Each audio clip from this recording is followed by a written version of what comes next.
హల్లెలూయా హల్లెలూయా హల్లెలూయా హల్లెలూయా. సంతోషంగా ఉన్న వారి బలంగా గట్టిగా స్తోత్రాలు చెప్తామండి. సంతోషంగా ఉన్న వాళ్ళందరూ కూడా హల్లెలూయా హల్లెలూయా హల్లెలూయా. చాలా సంతోషం. దేవుడికి వందనాలు తెలియజేస్తూ కూడి వచ్చిన మీ అందరికీ కూడా ప్రభువు యేసు క్రీస్తు నామములో నా వందనాలు తెలియపరుస్తున్నాను. చాలా సంతోషం. ప్రతి ఒక్క తెచ్చిన పునరుత్థానం నుండి పునరుత్థానం వరకు దేవుడు మనందరినీ కాచి కాపాడి భద్రపరిచి ఈరోజు ప్రభు సన్నిధిలో ఉండడానికి దేవుడు ఎంతగానో కృప చూపించాడు. అందుని బట్టి నేను ఎంతగానో స్తుతిస్తున్నాను. చాలా విచారించవలసిన విషయం ఏంటంటే గత వారములో శ్రద్ధగా వాక్యం వినాలి. పిల్లలను కంట్రోల్గా ఉంచుకోండి. శ్రద్ధగా వాక్యం వినాలి. ఎందుకంటే మీరు శ్రద్ధ పెట్టకపోతే నేను అంత గట్టిగా అరిసి చెప్పినా అది గాలిలో కలిసిపోతుంది, నిష్ప్రయోజనం అవుతుంది. వాక్యం నిష్ప్రయోజనం కాకూడదు.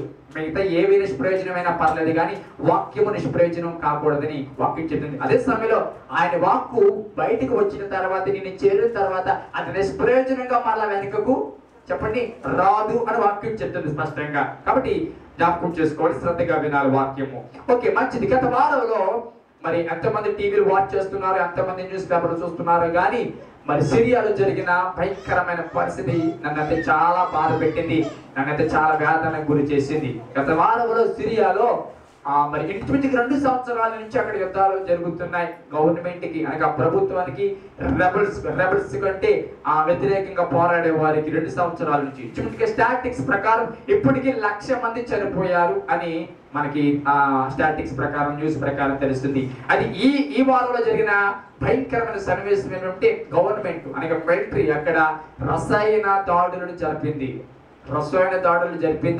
ఆ రసాయన దాడులో ఇంచుమించుగా 1,300 మంది చనిపోవడం జరిగింది. ఎంత భయంకరం అంటే ఆ రసాయన దాడులు ఎలా ఉంటాయంటే అవి ఇమీడియట్లీగా గాల్లో స్ప్రెడ్ అయిపోతాయి, గాల్లో కలిసిపోయిన తర్వాత అవి పీల్చుకున్న వెంటనే నేను చూసాను వీడియోస్, ఆ సిరియా వీడియోస్ ఎంతమంది చూస్తారో తెలియదు కానీ చూశాను. నిజంగా ఆ ఆడుకుంటున్న పిల్లలు, పనిచేస్తున్న పిల్లలు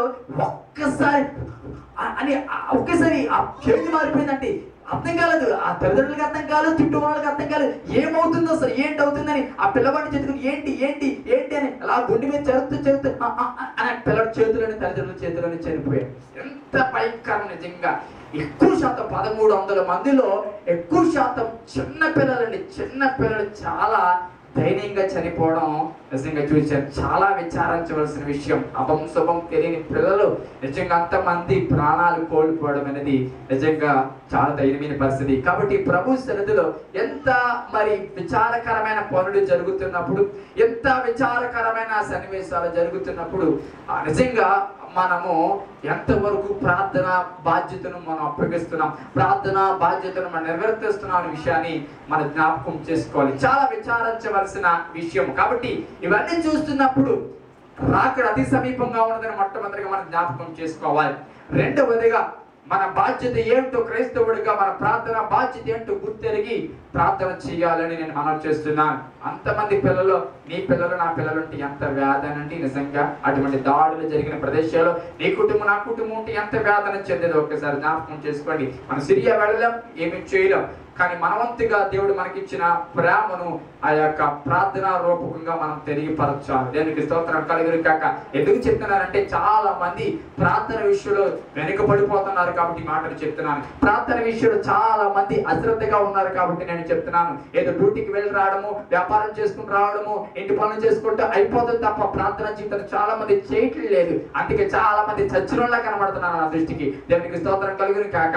చచ్చినోళ్ళగా ఉండకూడదు క్రైస్తవుడు అన్నప్పుడు, ఎప్పుడు బ్రతికిన వాడిగా కనబడాలి. అదేనా ఆత్మీయ జీవితంలో నువ్వు ప్రార్థన చేయలేదు అనుకుంటున్నావు, నువ్వు బ్రతుకుతున్నావు అనే పేరు మాత్రమే కానీ నువ్వు మృతుడివైన వాక్యం చెప్తుంది. అంతమంది ప్రార్థన చేస్తున్నారు నీకు తెలుసు. శ్రద్ధగా ఎంత ఉద్యోగం చేస్తున్నారు, శ్రద్ధగా ఎంతగా భోజనం చేస్తున్నారు, శ్రద్ధగా ఎంత చక్కగా పడుకుంటున్నారు, శ్రద్ధగా ఎంత బయటికి వెళ్తున్నారో మీ అందరికీ తెలుసు. అంతగానే ఎంత శ్రద్ధగా ప్రార్థన చేస్తున్నారో కూడా మీకు మీ యొక్క హృదయం మిమ్మల్ని గద్దిస్తుంది. దేవునికి స్తోత్రం కలుగును కాక.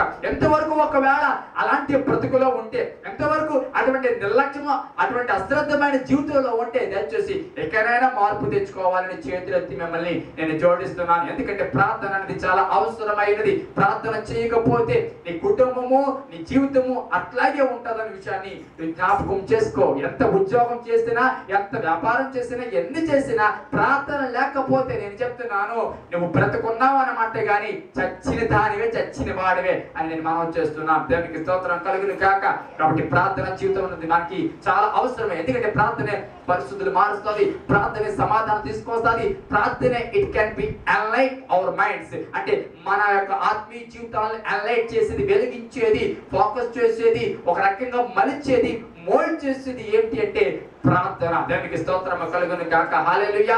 అందుకే ఈ రోజు నా యొక్క ప్రాముఖ్యమైన అంశం, ఈ రోజు నా యొక్క message title godly sorrow. Godly sorrow, that is called godly sorrow అంటే దైవ చిత్తానుసారమైన దుఃఖము. ఈ రోజు నా యొక్క వాక్య భాగం యొక్క టైటిల్ గాడ్లీ సారో అనగా దైవ చిత్తానుసారమైన దుఃఖము. ఓకే, మంచిది. 2వ కొరింథీయుల పత్రిక 7వ అధ్యాయము, 2వ కొరింథీ పత్రిక 7వ అధ్యాయము 10వ వచనం. 2వ కొరింథీ పత్రిక 7వ అధ్యాయం 10వ వచనం నేను చదువుతున్నాను, శ్రద్ధగా చూడండి. 162వ పేజీ, 162వ పేజీ, 2వ కొరింథీ పత్రిక 7వ అధ్యాయము 10వ వచనం చదువుతున్నాను. దైవ చిత్తానుసారమైన దుఃఖము రక్షణార్థమైన మారు మనసును కలుగు చేయరు. ఈ మారు మనసు దుఃఖమును పుట్టించదు, అయితే లోక సంబంధమైన దుఃఖము మరణమును కలుగు చేయరు. మీరు దేవుని చిత్త ప్రకారం పొందిన ఈ దుఃఖము ఎట్టి జాగ్రత్తను, ఎట్టి దోష నివారణకైన ప్రతివాదమును, ఎట్టి ఆగ్రహమును, ఎట్టి భయమును, ఎట్టి అభిలాషను, ఎట్టి ఆసక్తిని, ఎట్టి ప్రతదండను మీలో పుట్టించిన చూడుడి. ఆ కార్యమును గురించి సమస్త విషయములను మీరు నిర్దోషులై ఉన్నారని రుజువుపరుచుకుంటేది. దేవునికి స్తోత్రం చెల్లిద్దామండి. లుక్ ఎట్ మీ, నా వైపు చూడండి.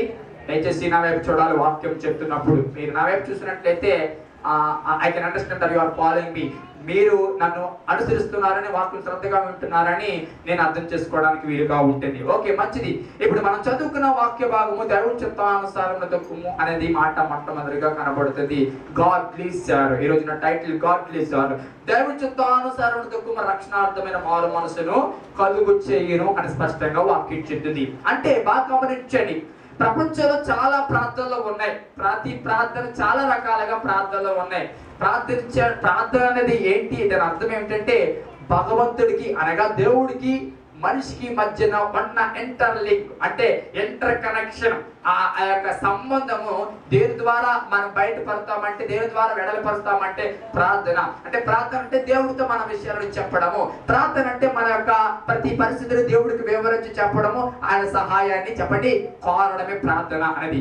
ఇది రకరకాలుగా చాలా రకాలుగా ఉంది. ప్రపంచంలో చూసినట్లయితే పడుకుని ప్రార్థన చేసే వాళ్ళు కొంతమంది ఉన్నారు, అయితే కూర్చుని ప్రార్థన చేసే వాళ్ళు కొంతమంది ఉన్నారు, నడుస్తూ ప్రార్థన చేసే వాళ్ళు కొంతమంది ఉన్నారు, కేవలం భోజనం ముందు కూర్చుని ప్రార్థన చేసే ఉన్నారు, లేకపోతే బయటకు వెళ్ళిపోయి ప్రార్థన చేసే ఉన్నారు. ఈ రకంగా చాలా రకాలుగా ప్రార్థనలు కనబడుతున్నాయి బైబిల్ గ్రంథంలో కానీ బయట చూసే. అయితే ప్రార్థనలు ఎన్నో రకాలుగా ఉండవచ్చు, కానీ అన్ని ప్రార్థనలకి ఒకటే మార్కులు పడతాయా?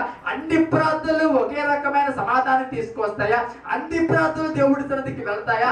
అన్ని ప్రార్థనలు దేవుడి దృష్టికి అంగీకారంగా ఉంటాయంటే ఉండవు. ఉదాహరణకు కయ్యను హేబేలు ఇద్దరు కూడా అర్పణ తీసుకొచ్చారు, కానీ కయ్యను అర్పణ అంగీకరించబడలేదు, హేబేలు అర్పణ మాత్రమే అంగీకరించబడింది. ఇద్దరు కూడా మంచిగానే తీసుకొచ్చారు, కానీ ఒకళ్ళ అర్పణ అంగీకరించబడింది, ఒకళ్ళ అర్పణ అంగీకరించబడలేదు. కాబట్టి ఎన్నో రకాలుగా ప్రార్థనలో ఉండవచ్చు. ఇక్కడ సపోజ్ 40 మంది ఉన్నాం అనుకోండి, 40 మంది ప్రార్థన చేసేవండి, 40 రకాలుగా మనం ప్రార్థన చేయవచ్చు. కానీ అందరి ప్రార్థనలు దేవుడి సన్నిధికి వెళ్తాయా? అందరి ప్రార్థనలు దేవుడి దృష్టికి అంగీకారంగా ఉంటాయంటే సర్వసాధారణంగా ఎక్కువ శాతము ఎవరి ప్రార్థన వాడి దృష్టికి అంగీకారంగా ఉంటాం. దేవునికి స్తోత్రం కలుగును గాక. హల్లెలూయా.